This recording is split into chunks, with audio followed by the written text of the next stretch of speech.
C'est des morceaux de seau découpés. Et là, je suis en train de faire un visage. Au début de ma carrière, les gens ont cru effectivement que c'est de la peinture, mais non. J'ai trouvé cette approche-là singulière et puis esthétiquement, j'aimais bien les effets que ça donne.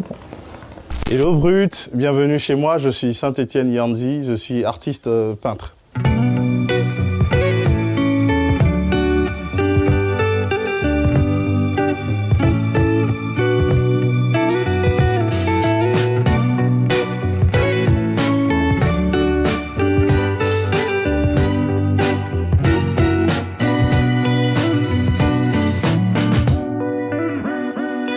Alors là, vous êtes dans mon sanctuaire.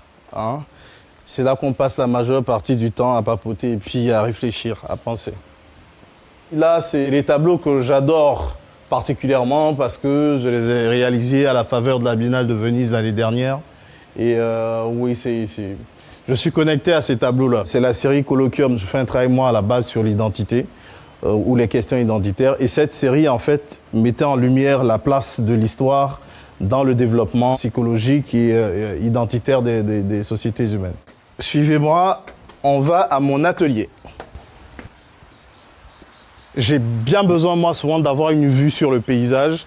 C'est vrai que je suis connecté en dessous, mais d'avoir, en fait, l'écosystème extérieur à mon domicile pour pouvoir m'inspirer un peu. Là, c'est des œuvres que je suis en train de faire, là. Ça fait partie d'une collection que je travaille depuis quelques temps.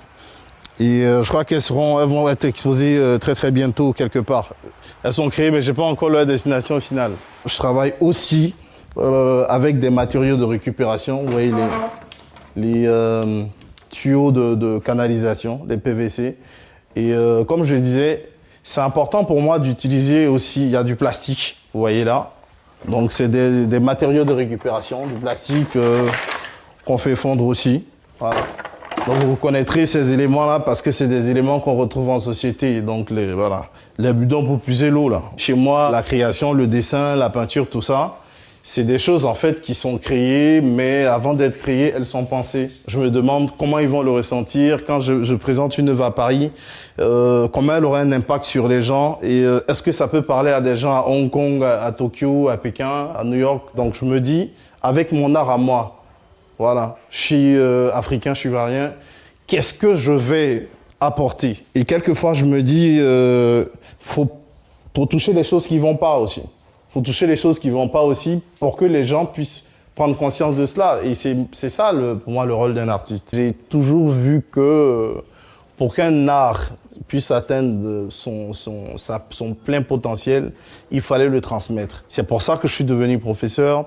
C'est pour ça que je n'ai jamais hésité, moi, dès le départ, en fait, même pas du coaching. C'est vraiment, c'est très paternel. C'est enseigner, instruire, véhiculer, partager. Et je suis vraiment ravi parce que 10 ans après, quand je vois le résultat, il y a des artistes qui sont superbes. Déjà, c'est des Africains à l'échelle du monde qui s'en sortent. Moi, j'adore le principe.